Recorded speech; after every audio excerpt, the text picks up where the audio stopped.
Hey everyone, welcome to Year 8 of the Regrettable Century.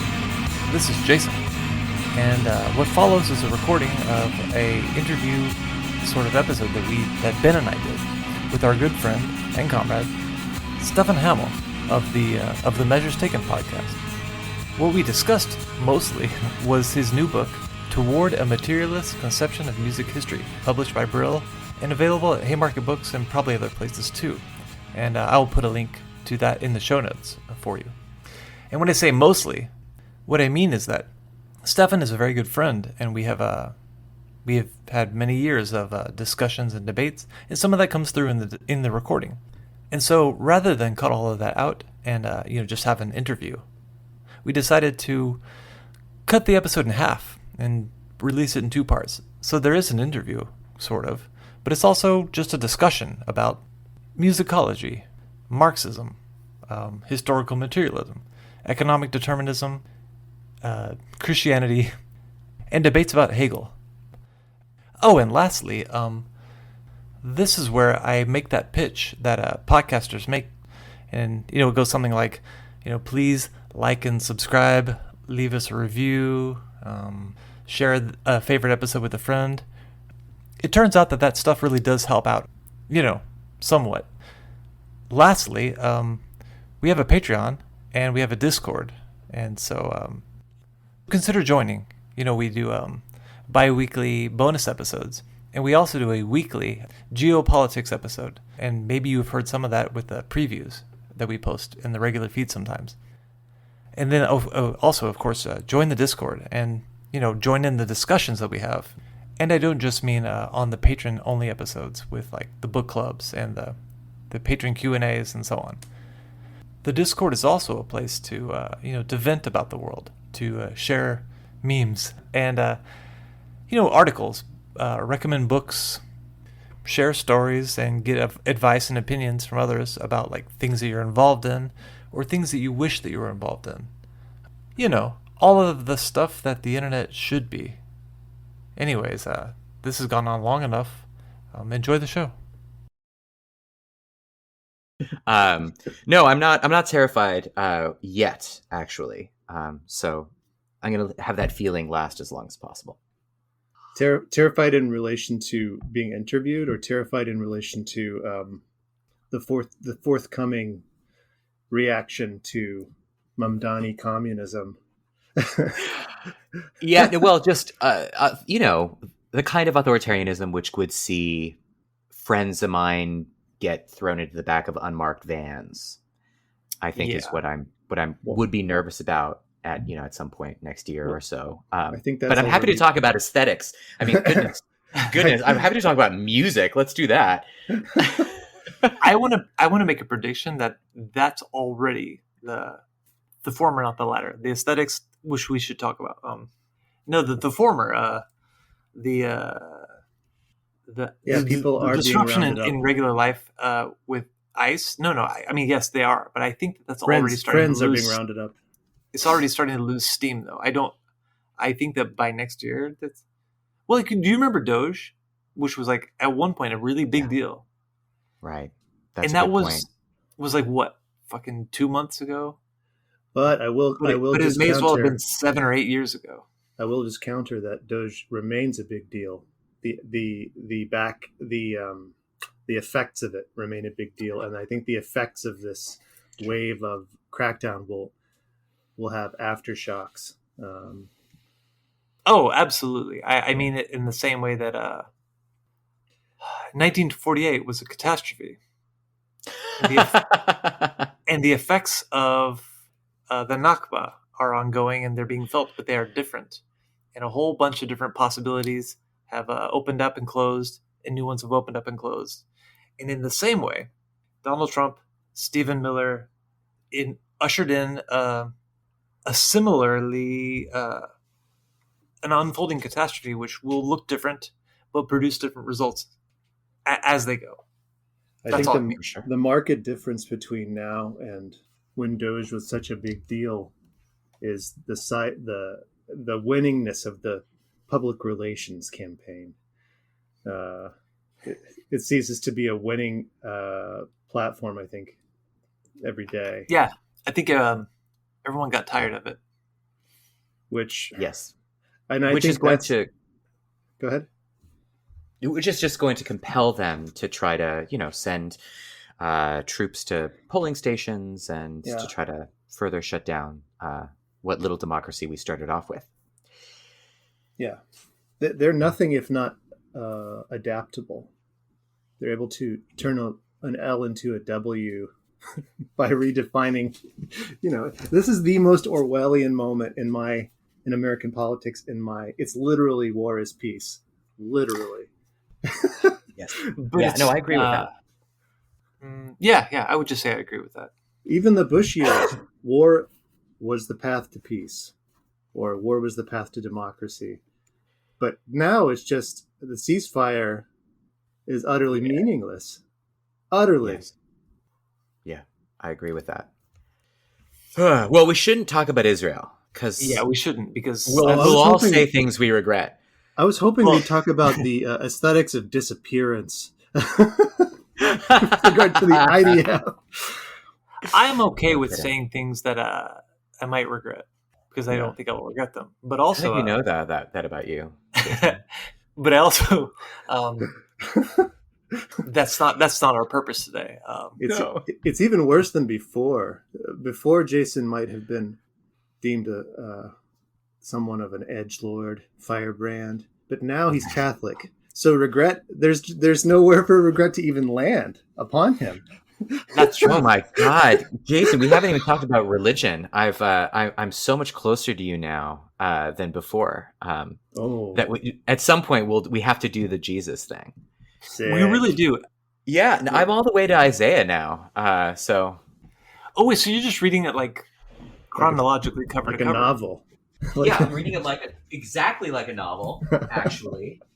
Exactly like a novel, because the translation I have, and this is just prophets, but translation I have is the Robert Alter translation, which is, so this guy is comes from the same generation Noam Chomsky. His first language is biblical Hebrew. His parents were Hebrew revivalists, and then he became a Yale literary critic. Worked on French modernism, and then retired, spent the rest of his retirement translating the Hebrew Bible. Yeah. It just rock socks, and I'm all about it. I really wish Daniel had joined us for the music theory and for the for the altar. He's a big fan of that as well. Well, awesome. Honestly, we should just do that. Formally, let's say it's time for us to have one of possibly an ongoing periodic series of doing that, because that would be great, actually. Well, I think we should wrestle Jesus and communism. We should do that at some stage, no matter what. I would say so as well.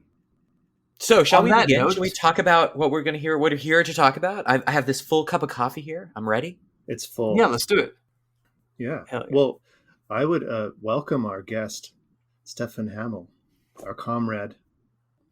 How much do you want me to share? Are you still at UCI? Oh, I've got no secrets. I'm still at UCI. And I'll be here until I die, hopefully. I've been there last almost 10 years now. That was my the right coast, the Orange County reference. Orange County used to be the hotbed of conservatism. This is true, actually. And in many ways, the culture of Orange County was let's call it the experiential basis for Reaganism. It's also the birthplace of Nixon in Yorba Linda, in a completely different time for the county. However, shout out to Quakers. Shout out to Quakers. Actually, shout out to Quakers in general. But no longer, actually. So demographics have really shifted. I live in Santa Ana, which is about 75% Latino, and about 1 in 5 of my neighbors is undocumented. On the municipal ballot 2 years ago, was a measure to extend voting rights to non-citizens. Now, it went down, but that's a measure of where we are at this period. Yeah. So Orange County gets a bad rap, but it shouldn't. The fact that even occurred to anyone to proffer as a possibility is it's good stuff. It's a propitious time to organize. I'm awful for making real Fox News's threats of full citizenship rights to undocumented immigrants. But I was going to continue with Stephan. You've written this book that we're here to discuss. It's a part of the Historical Materialism book series, published by the Brill imprint of great renown. For the high-minded, the high and low theory merging together. This is your specialty, music history. You're rescuing sort of a historical materialist perspective, or bringing it to the fore in this new moment of Marxism.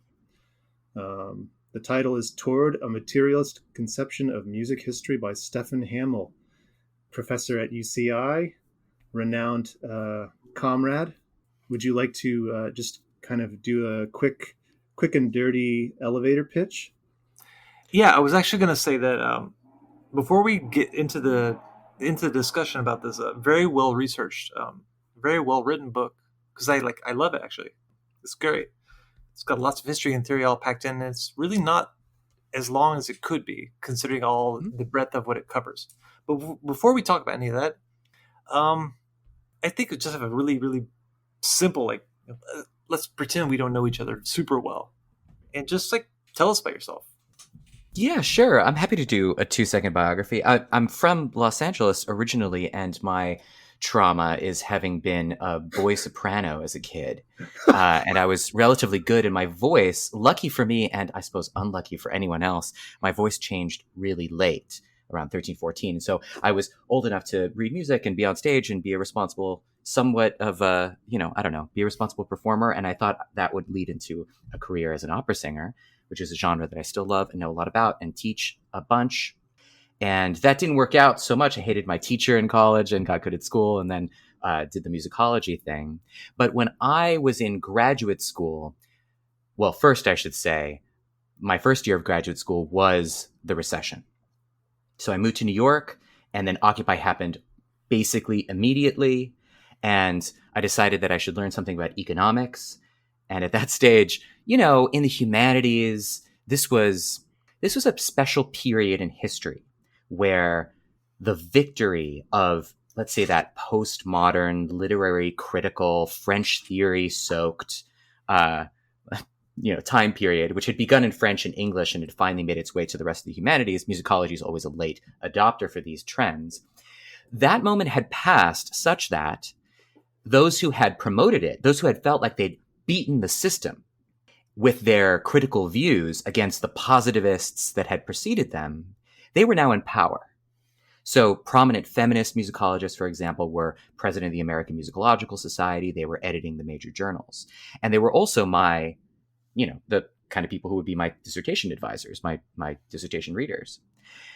So that, paired with Occupy in the new moment, gave me this, this discordant view where it seemed like the left-wing criticism that was now dominating the discipline didn't help us in this economics first period that was about to be born. And so the book is a result of my struggling with the methodological inheritance of my graduate school years, which is the whole discipline at that time, and increasingly not, actually. There are more of us now than there used to be. And at the same time, trying to build my way into what a properly Marxist approach to the arts in general should be. And what you already know is that I have one fundamental critique, which is that Marx and Engels themselves were insufficiently reflective about the Hegelian inheritances that they adopted wholesale. And had they devoted themselves to the arts, and let's say right away that they should not have, that Marx already dies too young and that it would have been wasted time. But if they had lived forever and eventually gotten to musicology, I have to imagine that they would have adopted a more thoroughgoing materialism in their approach. So the book is really trying to point the way there. Now, I should say that this little Marxist musicology thing has grown over time. So now I can point to 5, 6, 7 people who do excellent work, which isn't to say that we all agree on the law of the declining rate of profit, the law of the tendency of the rate of profit to decline. It isn't to say that we all adopt the same approach. But there is like a Marxist study group now in the American Musicological Society. There's far more going on And in fact, what I'm working on right now is a republication of János Marotti's classic, absolutely indispensable late 1960s text called Music of the Bourgeois, Music of the Proletarian, which I hope to be yet another step in, carving out some properly Marxist space, even in talking about such silly things as the making of music. Honestly, that sounds exciting. It sounds really great. Ben, maybe you want to say something first? No, I was just very interested in what's his name again? János Marotti. Janos for the János part. My Hungarian is worse than bad. And then Marotti is Maro with a little diacritical mark, Thy. And I would appreciate voice messages from Hungarian speakers correcting my pronunciation on that, and any number of other things. Anyway, yes, this is it's like a 588 page book. It's enormous. His repertoire knowledge is vast, and it's two things at once. On the one hand, he is Lukács's only musicology student, and he becomes very important in the post now 1956 Hungarian period, which means he is a Lukácsian Zhdanovist. So if Zhdanovism is associated with the arts policy of the Soviet Union and this is its reputation, its most sclerotic, its most top-down, its least Trotskyist, then... Yeah, I was going to say that was one of my notes. Yeah. Yeah, I think we need a reevaluation of that whole legacy. So if someone like Marotti can be on quote both sides, which is just actually a historical position he's able to take quite naturally in his moment, then we have misconstrued the intellectual history of Marxism. As you know, I also do a podcast called The Measures Taken, which is all about correcting misconstruals of the intellectual history of Marxism. And that description of him straddling both sides is in perfect continuity with his teacher, Lukács, although maybe in more historical sense. But I was very interested in... So Stephan goes into some length about this in the first chapter of his book for the listeners. But I was, in a little while, I'd love to get into like the way Lukács mobilizes Hegelian interventions in such a way as to legitimate the socialist realist movement in the Soviet Union, which is kind of a very... I would argue that I'm for the first part, and certainly up to a certain date, the second part, but there's a bit of straining that happens there in the end of it. But that's right, and I agree with that, incidentally. So I'm working on a draft of an introduction for this book, but the last section of that draft is a critique of Marotti's position. So I really believe that a reintroduction of this book is going to promote a higher quality discourse in my field. However, in the Marxist wing of my field, I wouldn't adopt its conclusions wholesale. I don't think it's because he is the tool of a state apparatus that has no interest in the truth. I think it's because he's interested in aesthetics in a way that I've decided I can't be and that we ought not to be. So maybe, if we want, we can begin there, which is like, what is that Hegelian conception of the arts? And here we can say that there's this long trajectory. Parenthetically, before I say what that long trajectory is, I have a friend who actually is another Marxist who writes. His name's Jarek Irvin, and he often makes fun of me by saying that when asked anything, including what is the time, my response is something like, "Well, you see, Hegel completes Kant." But to be honest, I think that's fair. That's of course you do. The right way to respond to any big question is to have a much bigger answer. But specifically anything to do with history, politics, culture, religion, anything human necessarily has to be like, well, according to Hegel, and then whatever else you have to say flows from that, whether you have a very, very Hegelian or an incorrect position. Either way. Well, we should summarize. Before we get into the book itself, because I want to talk about that. But I did write down a couple of things I think people who are unfamiliar with you, at least compared to like Ben and I, might just want to know a few more things. Like I wrote down 5 things. One of them was to tell us about yourself, so we've got that out of the way.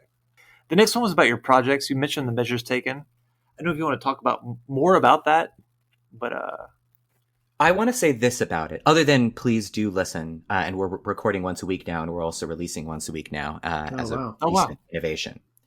We got a cool episode on Jean-Luc Mélenchon's new book, which I think is worth listening to. I'm really happy with how the Jody Dean episode turned out. So there's good stuff there.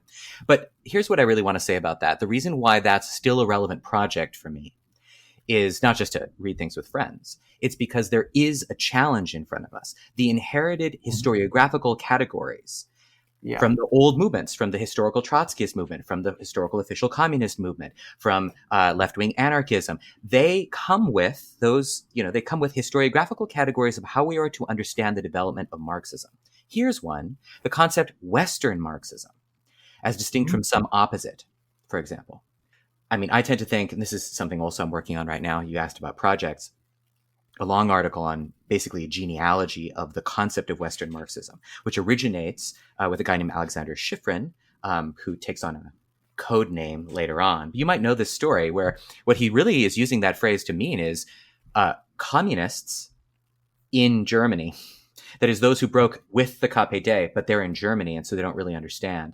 And what it comes to mean, of course, is just Marxism in NATO-aligned countries. So what we are really bereft of excellent historiographical categories and narratives of the trajectory of this intellectual field that are not overburdened by Cold War shells. Yeah, definitely. Yeah, I think that's exactly right. And I think even where I would quibble, like specifically with the episode you did about the Hungarian Revolution, I still think and this is not the place for it, but just know that will come at some point. Excellent. No, I'd love to talk about that.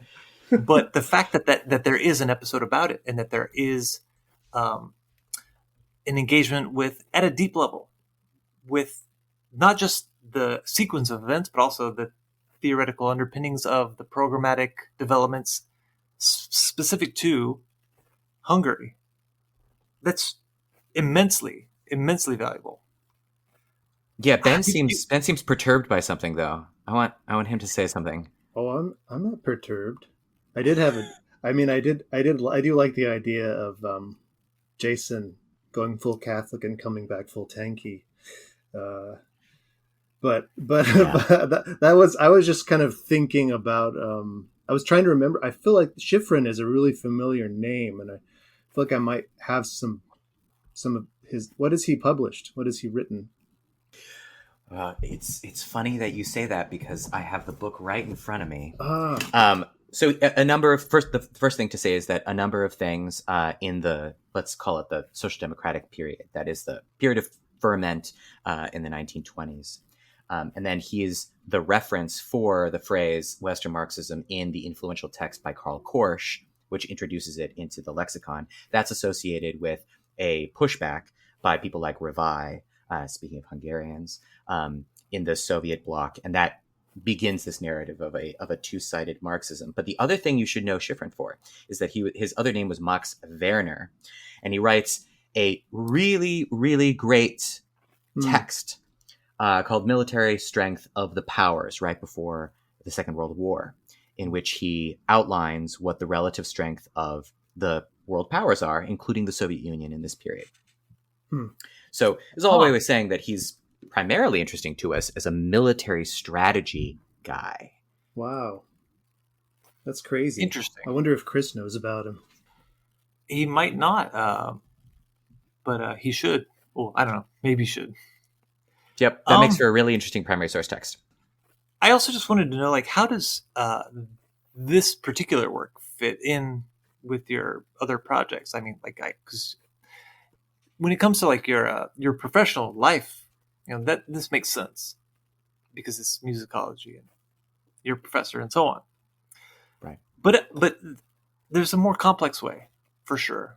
So I was wondering, like, okay, we know something about your projects now. How would this particular work fit in, and does it complement, or is it entirely different? Is it a separate effort? Does it line up with? So it's really separate from my teaching at the undergraduate level. Let me say that. I think that one of the things that's important to do for undergraduates, especially you don't talk with your undergraduates about Hans Eisler. No. Although there's a little Eisler in my historical survey that's coming up next quarter. But no, I don't go into any of that, because what undergraduates really need is a way to learn how to listen. There's a music literacy crisis, and I say crisis because churches and civil society organizations don't really exist as musical institutions in the way that they did not so long ago. And so it's not just the ability to see something on the page and be able to sing it back. That's the sort of thing that every child could learn in the way that every child learns how to read. But I feel this way about drawing too. So there's a basic music literacy that used to be there, or at least used to be more widespread, that's now evaporated. And this has caused this terrible division of labor, really, between those who perform for the rest of society. We have socialized musical production so thoroughly and made its production so efficient. I mean, go to Spotify and you can turn on the tap, that it's actually become difficult to consume. And that's because if you don't make music, it's hard to consume music. And if there's just a sea of endless possibility to listen to out there, you might as well listen to nothing or anything. Yeah. So anyway, one of my projects going forward is a more public-facing sort of plea about what a socialist demand should be like around the arts. Here's another way of putting that. Say Bernie Sanders and Mamdani and AOC become an American triumvirate, and they want to institute an arts policy. Well, what is that arts policy? What should socialists hope for? And I think I have something of a concrete answer. Anyway, mine would center on literacy. My dream job is commissioner for music, in a communist United States. Yes, I mean that kind of already answers my other question. One of my other questions. Stephan is our Lunacharsky in the future. Yeah, that's a great reference. Maybe like 50%. I feel like the God building. The God building aspect is you have to. Stephan's not that guy, but he's reading the Bible. He's reading the Bible. He's reading the Hebrew Bible. So which is a cure to faith. I'll tell you this: it's a cure to faith, because once you read the Bible, you want to have nothing more to do with this mad desert god from the ancient world, this cruel, despotic tyrant. It makes the New Testament really refreshing once you're done with this psychotic nightmare of a deity. I really love the Bible, by the way, and Bible literature. I think it's remarkably beautiful. But my polemical take is that this God is an amoral freak. But as a Catholic, I would definitely not at all recommend that anybody reads the Bible for the first time, cover to cover. That would be you would really have a very different. You would take it in very differently than say I do, and I do read it. And I read from it every day, right? But not cover to cover, right? Stephan, have you read? So the thing that is not to be missed about reading the Old Testament, and I would argue the New as well, is it's the story of a people, not only of a God. And I would recommend Ernst Bloch, Atheism and Christianity. Yep. Side by side with there it is. Yeah. The murmurings. It's on my shelf too. It's on my shelf too. Love Ernst Bloch's line on this. Ernst Bloch's line, by the way, is echoed in a number of different communist figures, including not for nothing, Slavoj Žižek. I don't know if you've read his book on Christianity, but it's essentially the same points. Mm-hmm. That's right. And by the way, Tom Holland's Dominion, which is this great history of Christendom, where he argues that lots of our secular values are rooted in the history of Christianity. You can't get to secular Marxism without the legacy of Jesus, I think, which is that would also be Kautsky's position too. Yes, I agree with that. It's just one of those strange legacies, which isn't to say that I'm a theist of any kind. I just have a kind of foreigner's crush on the Christian tradition. We'll give it some time. And we'll... So another question I had, which is related, which is why should a socialist care about the history of music? Oh, you shouldn't. Well, you should only care about the history of music. Done. So it shows socialists should care about the history of music insofar as it informs cultural policy after a revolutionary period. I also think that it's not for nothing that there is this tradition of proletarian music making from the early days of work song, in which singing and music making is deeply imbricated in the work process and labor process itself, especially among those layers in society that are removed from agricultural production earliest. I'm thinking about sailors, sea shanties. I'm thinking about miners, where professional music making in those working class communities happened relatively early as the late 18th century in England. I'm also thinking about bandits and outlaws who themselves find themselves in what someone might call like a pre-proletarian layer of society really early on in the trajectory of industrialization in Europe. So they come with a musical tradition that then folds into, folk music making, which has all of these inheritances from the past, from a pre-bourgeois past, to become the musical basis for an iterative, variative, more collective music making that shows up It shows up on picket lines. It shows up in the workers' chorus movement, which is a major element in the growth of the SPD. It even inspires a congratulatory article by Lenin, which every so often someone will discover and send me and say, have you seen this? And I said, yes, it's the basis of everything I think is true. All by way of saying that there's a socialist history of music making. And if you're interested in music in the left, that there's lots to learn. However, this book is written really primarily for musicologists who are also Marxists, because I had this category of people in mind, these people who are coming into the socialist movement largely from the petty bourgeois intelligentsia, and they wanted to be Marxists, but they were weighed down with all of this petty bourgeois ideology coming from places like, the critical theory mill. And not to get Gabriel Rockhill about everything, and I really don't want to go all the way there, that wasn't helpful in thinking clearly. So it's really trying to speak to those who might be attracted to a Hegelian aesthetics and to encourage them to embrace a more thoroughgoing materialism. Interesting. Speaking of, that would be another quibble that I might have that we don't really need to get into too much. No, let's quibble, because I know that your instincts are different from this. Jason and I, for those listening, Jason and I know one another terribly well. And I've learned so much from him that the bits of Jason pour out of me from time to time. But I do know enough to know that he's not going to be automatically sympathetic to a cold stream economic determinism about the arts. That's true. But I don't think reintroducing a Hegelian approach to musicology lends itself to a purely cold stream. Well, that's kind of my point. That's what I was getting at, is that I think what you do in this book, especially in I want to say like the third and fourth, in the latter chapters, the way that you, what I would say, you kind of give an exegesis of what you might call the unfolding of spirit. Yeah, and I agree with it entirely. Yeah. I just don't agree with what you would explain, your explanatory note about what that means earlier in the book. I think that, again, this is not even, it's tangential to the point.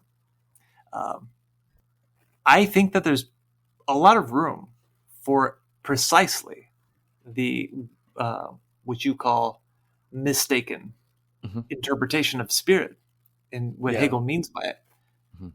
But it depends on what you then mean first by what you mean by metaphysical and what you mean by God and so on. Yeah. Because I agree with, what's funny is I disagree with the introduction of that point. Then I agree with the point itself. But more pointedly, you disagree that Hegel was desacralizing spirit. Terminologically. Oh yeah, very much so. Very much so. But yeah. Do you want to answer? I kind of want to. Can I interject before we jump straight into Hegel?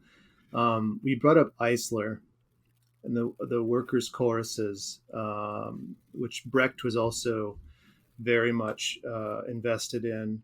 And I've just taken a couple of quotes from the introduction and phrased them as questions to you, Stephan. Sure. Like, so Eisler was invested in, and he says, an explicitly materialist approach to the study of music history. So what is an explicitly materialist approach to the study of music history, first and foremost, right? Yeah, that's like a pretty big question, actually.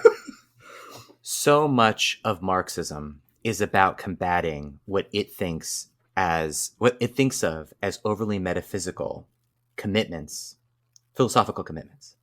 So the paradigmatic case, and it's not my model, but the paradigmatic case is Lenin on empirio-criticism. Yeah. Right.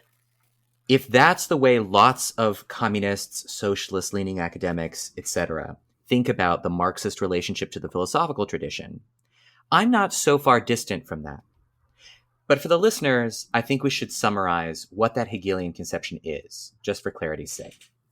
And here we have to remind ourselves that that's part of a larger German idealist tradition that, let's say, begins with Kant's insight that there is a human contribution, a minded contribution to the objectivity of experience. Those experiences that count for us as objective only so count for us because they conform to the categories of mind that the human being brings into experience, which, to put in its least palatable form, the world bends to be cognized by us rather than the other way around. We don't bend to cognize the world. Hegel takes off from this idea by saying that the conditions for those conditions for the possibility of objective experience are historically determined. Mm-hmm. And they are achievements in history. Mm-hmm. Kant makes room for the aesthetic after his disquisition on moral theory. He makes room because he feels like that there's this element in cognition that has to be explained, that is the amenability of the world to cognition. And he distinguishes various forms of that amenability. So there's a way in which there are ways in which the world seems to present itself to us as if it wants to be known. Think of the Fibonacci sequence in an acorn, or just the way a sunset might look as if it were designed. That experience of the cognizability of the world he calls the beautiful. When, it's the infinity of space and you're looking into, or the vastness of the sea, you might think that that's the world presenting itself in a godly way beyond anything that the human being could grasp or know, and that's the sublime. All by way of saying that there's a way in which we sense the world vis-a-vis its ability to be cognized and known. Hegel thinks that that's not real. That's an interesting start, but where the real action is in our representative functions. That is, it's not just the beauty of the world that's interesting. It's the way in which human beings and their representations of the world become knowable and cognizable. Mm-hmm. And because he's a historicist, he thinks those have grown over time. Schematically, Hegel thinks that we've moved from a period of primitive severity and alienation. Think of where the means for representation in the arts are just so paltry in comparison to the transcendent things that they're meant to represent, namely gods. Think of the severity of an African religious mask, or the murals at what is the cave in France? What's the cave in France? The Herzog movie. Yes. Oh my goodness, this is embarrassing. Sorry, that's just a slip of the mind. But you know what I'm saying, right? So ancient cave painting. And then we move through a period of classicism in which our means for representing and that which ought to be represented through the arts are perfectly aligned with one another. So here it's Greek statues that are the model. And then into a period of decadence in which our means for representation are so far and above, way more developed than a rapidly secularizing culture, that they take over, and that just lends itself to Romanticism and modernism. So if that's right, Chauvet. thanks. If that's the trajectory Hegel has in mind, this is also part of a maturity of the world spirit, by which we transcend that period in which art and religion, or art instead of religion, and then art and religion together, and then art over and above religion, to a period in which philosophical reflection, which explains that trajectory, can become the new basis for our metaphysical commitments in a more enlightened society. So that's the aesthetics, that's the German aesthetics model.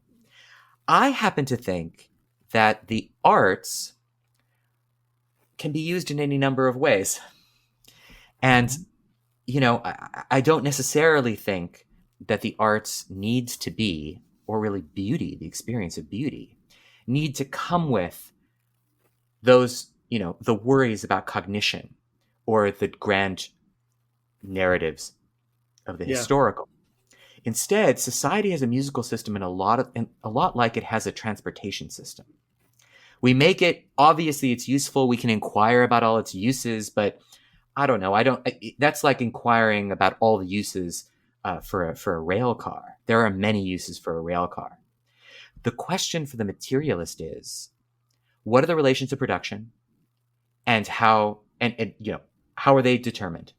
And it turns out they're determined by relative efficiency. So that opens up a lot. It's making me think about. I think I agree with you, Stephan. I conceive of art in a similar way as I do religion.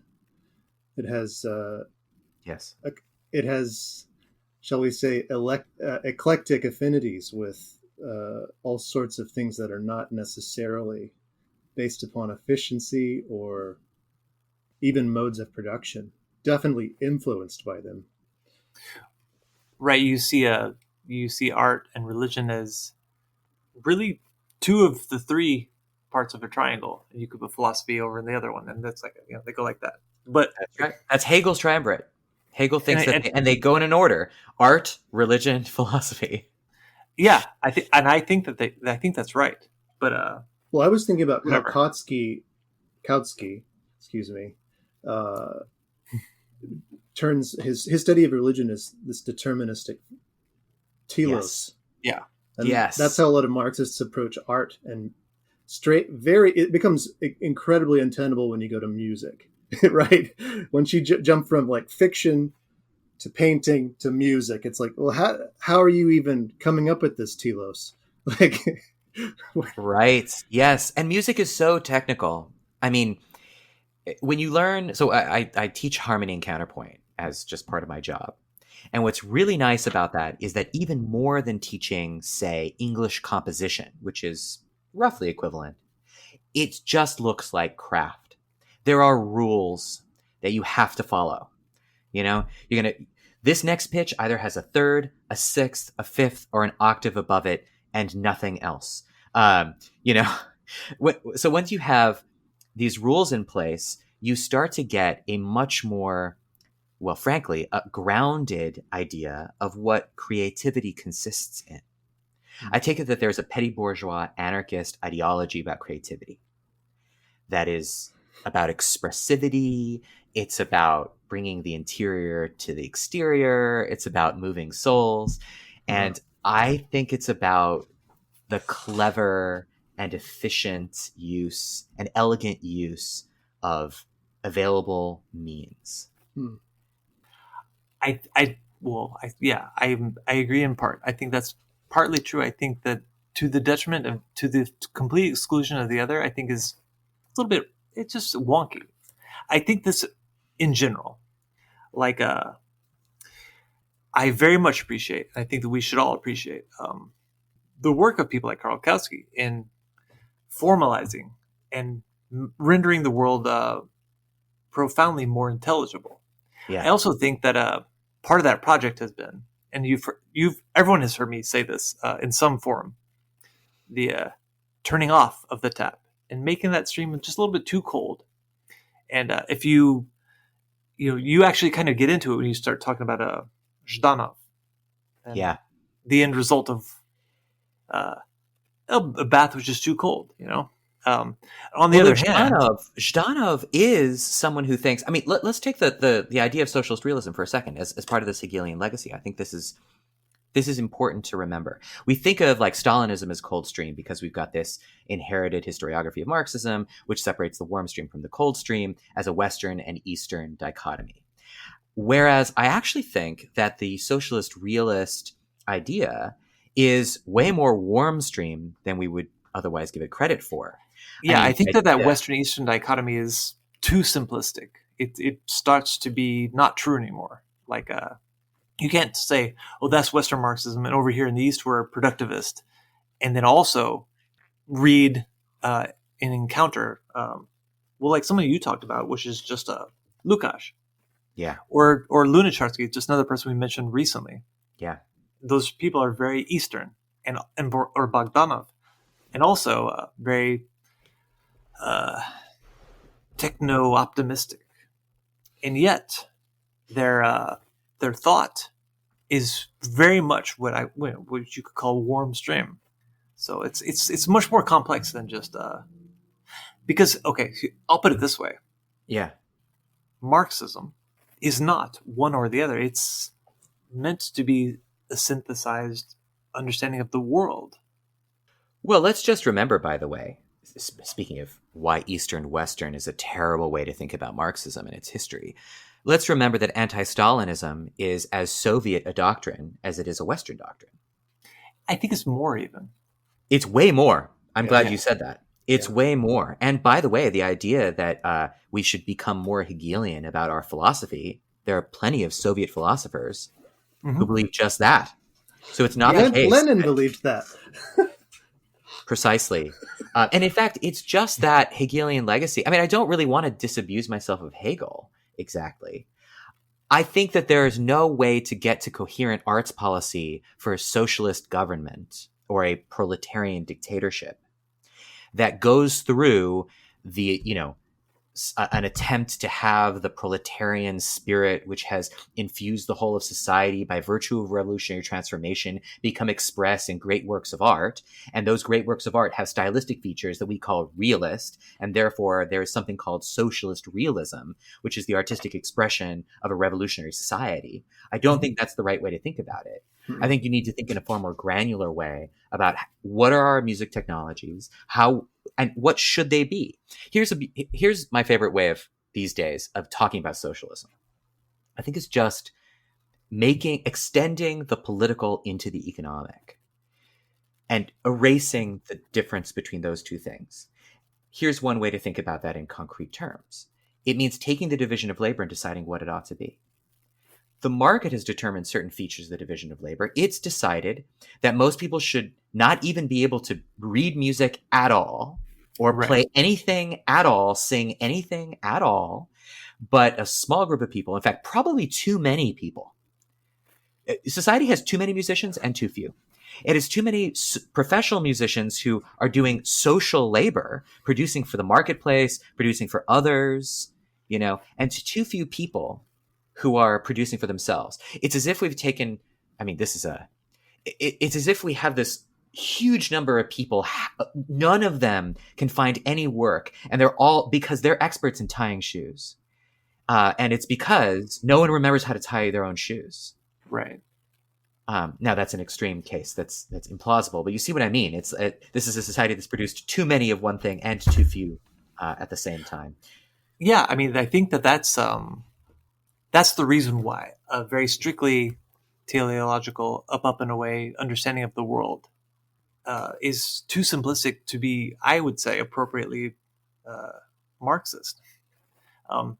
So more technology means more efficiency, and that means more of a productive society, and that's better. It's like, that's not necessarily the case. Because, well, look, I would argue that it is about efficiency, by the way. Well, I know you would. Here's the thing. And to an extent, I even agree with you, but not entirely, not exclusively. I think because this society is going to, we've already, we've created the problem that you just mentioned. Well, I think Stephan needs to briefly flesh out what he means by efficiency, because I think there's a provocation, and he's taking that in a different direction than we might assume. Yeah, that's maybe fair. I agree with that entirely. And in fact, if there's a fight I wanted to have after the book was published, and that I have not yet had, it's about this concept of musical efficiency, music making and efficiency. Okay, here's what I think it's got to be. It's got to be more music for less labor or the same amount of labor. But it's output for labor input. Here's a concrete way of thinking about that.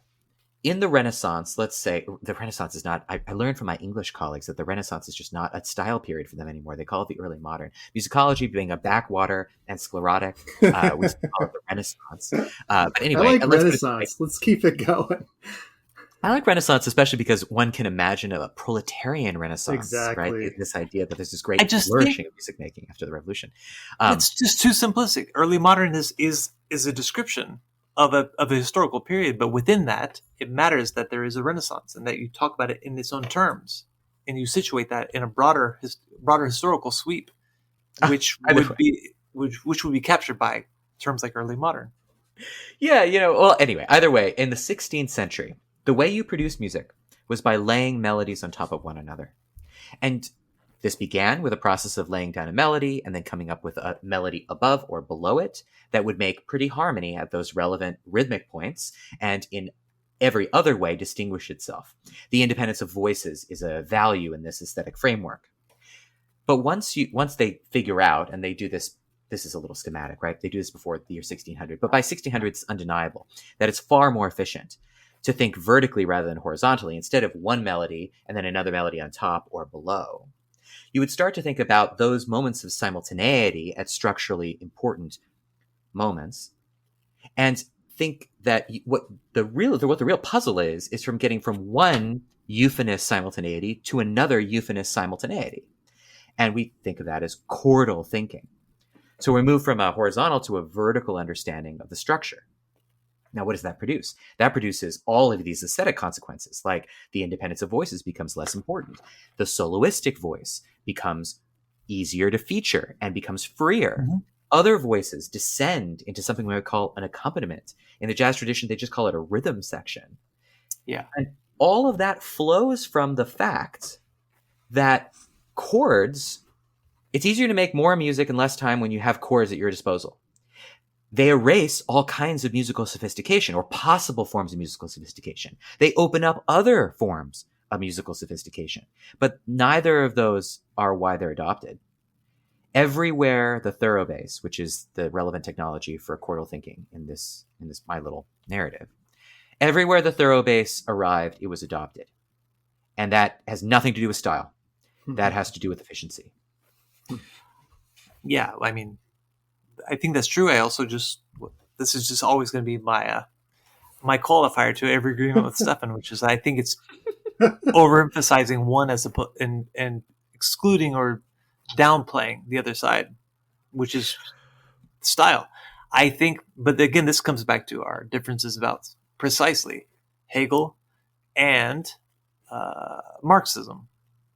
Well, nevertheless, there are some things I do want to talk about which are not just these perennial debates between us. Well, but I will just to interject into this historical continuum. Form and style they form a harmony. You cannot have style without certain efficiency of form. This goes for Catholic liturgy. Jason, there's a certain efficiency you're entirely correct. There's a certain efficiency embedded in the liturgy that you derive so much from. Yeah, in its style. I mean, I drive 26 minutes to go to attend mass at a church, which is in a different. It's not exactly in the neighborhood. There's one like 5 minutes from here. But the difference is that it's the attention to a very much more traditionalist approach to the liturgy and the rejection of pre-recorded music, the rejection of who's Christian rock. Yeah, exactly. The kind of pseudo-Baptist version of it, which is fine if that's what people want. But I really appreciate, and apparently so do a whole bunch of other people.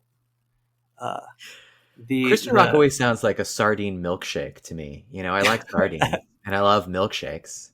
Yeah, I don't think they should be blended together. Let's talk about the liturgy and efficiency. Let's put some musical flesh on those bones. And then after that, I want to talk to you about what I have like several questions I actually want to get to at some point. But let's talk about that first. But yeah, just to interject, because I think it's interesting, and Ben is right to point to religion, right? Because you can easily think that religion, philosophy, and the arts are the sorts of things that escape the economy. They're done for their own sake, and by virtue of being done for their own sake, and who has the better book, the classic text on all this, by the way, is a guy named Dave Beach, who writes about visual arts. He's a visual artist. But he makes this point in his own text in the Historical Materialism series. But we think of those three things as outside the economy or extra economic. And if I have a... We shouldn't, have a gesture, we do. It's to... Right, yeah, it's to say that we shouldn't. Okay. In the liturgy, so the oldest forms, we know from get in the Christian tradition. They got together and they sang songs with one another. In fact, we know the singing of psalms, but also any number of hymns. They go way back. At some point, it just doesn't become, it's just not efficient for everyone to participate in the singing. And a certain number of people start to professionalize, clerics start to professionalize in the singing of liturgical hymns. And that produces a church choir. That is, those who sing not for us, but on our behalf. They pray musically on our behalf because it's more efficient to have professionals up there than not. And at some point, after the thorough-based revolution that I just described to you, which allowed for a certain degree of musical simplification, that form of musical efficiency allowed the congregation to return in Protestantism, to return to the singing in communal settings.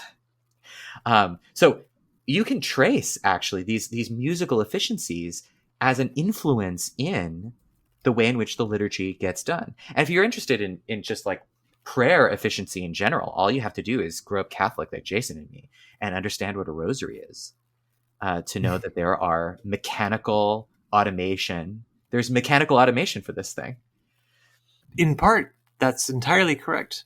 But in another part, it's not at all correct. But again, but I also don't think that that's the point here. That's not what we came to talk about. I think it's in there, Sure, it's in there. Well, you had you have a question you're sitting on though. You really want to get it out. I have 3 questions. I'm going to blend them all into one contribution, 1 point, and then we'll open it up from there. Dang. Because early on in the book, you said the threat of vulgar Marxism. Yeah. And referencing Lukács. Right. And then you also talk about orthodoxy versus eclecticism, and very clearly you pick a side here, and you denigrate eclecticism, or not so explicitly denigrate, but it's very clear that you're trying to discourage eclecticism. Yeah. And so, and then also you make mention of this concept, this new moment of Marxism, which I think I understand what you mean by that. But those 3 things together, I think I understand because I agree, I think.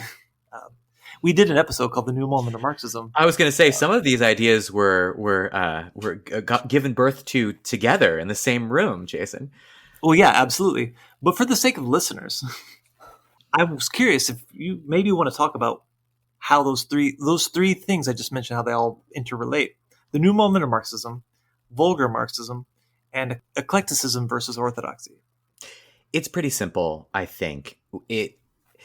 So one of the struggles, maybe the most important struggle on the left right now, is dealing with the legacy of the new left. What do we do with that generation's leftism? The 1960s, the late 1960s. The biggest difference between the late 1960s and its revolutionary moments, and I know that Jason has schooled me on why Paris 68 is in fact not just kids throwing stones, but is a revolutionary moment. I thought it was just about co-ed dorms. The Wes Anderson movie told me they just wanted to party together and like sleep in the same bedrooms. Listen, if you were going to ask me which revolution I'd want to win more, the communist revolution or the sexual revolution, I'd have to pause for a very long time before I answered your question.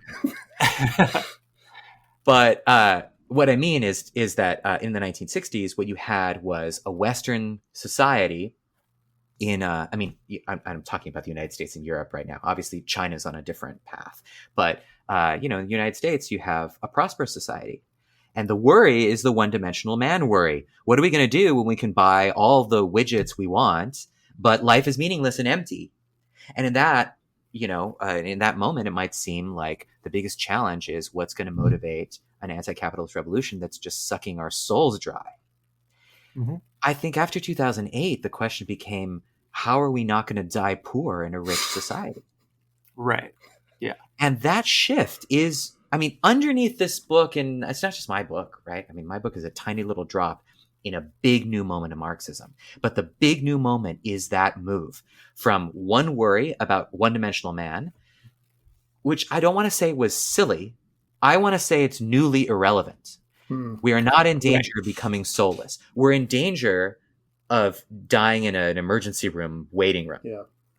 I actually think that we're in danger of both, but the former is more important than the latter. But they're happening simultaneously. And Marcuse, in his concerns that he writes about in One-Dimensional Man, I think you could probably never pick that book up and be okay. I think it's important. What do you mean it's by be important okay? to understand. So right now, the revolutionary momentum is trying to reclaim social democracy. So it is relevant in the sense that we need to go back and read about the criticisms coming from eminent to within social democracy. Well, sure. Like if we were going to lay out a schematic, like first this, then that, then this, vulgar Marxism would be great. Yeah, so that we can critique it from within or whatever. What is the vulgarity of Marxism? And by the way, the vulgar should be the friend of the Marxist. Yes. We're about the vulgate, the vernacular. Absolutely. I wish that there were a lot more populists, so that within that we can make a lot more Marxists, so that within that we can make a much more sophisticated Marxism. This has been my line since forever. I just want to make a party and bring them all in, and move the I'm class tired forward. I'm tired of the pure sect, which has got it all figured out. If only everybody else would catch up. I would rather everybody was one step ahead rather than. I keep trying to join the Communist Party and it just won't take. But that's another story. Well, first you have to join the Democratic Party, and then you can join the Communist Party. I think that's the order of operations. All of this is somewhat related to sorry, musicology, but no. This is a good conversation because there's no clean break between these two things. Between over here is the economy and over here is music. That's actually, I think, right. Stephan's point.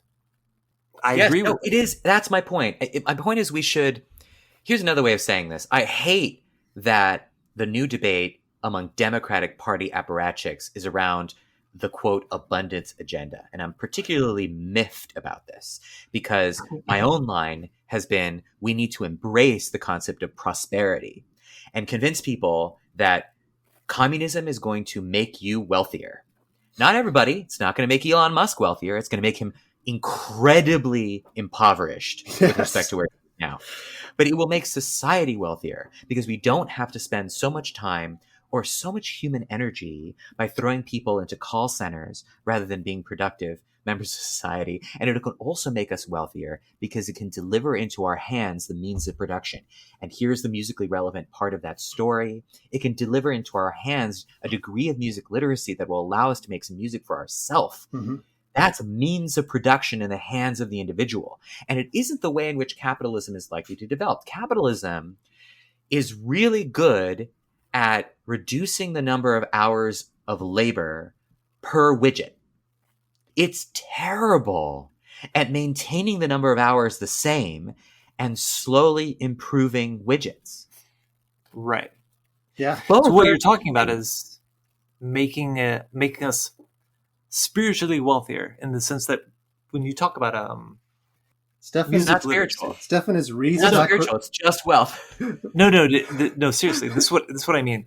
When you talk about music literacy, or literacy generally speaking, yes. When people have more time to develop themselves, to develop their appreciation for it, and thus they can grow their attraction to things like music, or like any number of different expressions of what we call art. Yeah. Which I would say these are all aspects of this appreciation for and this yearning for the ephemeral, which is this intangible, the side of life that we can never fully quantify. And that's what, when you write reams of poetry about how you saw a beautiful sunset, it's not really about how you saw a beautiful sunset. It's not about like there's these colors in the sky. It's about the feeling that you can't describe otherwise. Yeah, you experienced something that was not commodified or commodifiable. Right. And so if and when we actually achieve some degree of, in the process of socialism, as humanity begins to traverse into this, across this threshold into a new form of society, that material wealth that is much more universalized also means what I would call the spiritual wealth, and you can call it something else. I just call it wealth. It's just wealth. It makes you wealthier. If you have more stuff, you are wealthier. Well, I was going to say if Hegel is desacralizing spirit, Stephan is rehumanizing value. There it is. Stephan's also desacralizing Hegel, even if Hegel was desacralizing spirit.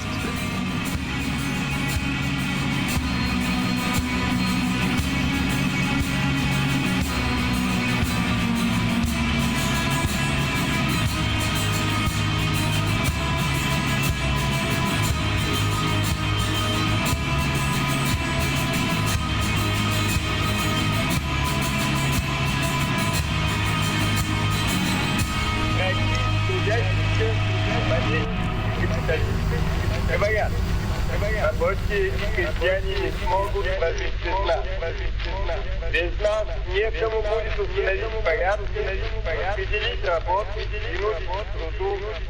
Без нас все развалится и государство распадется.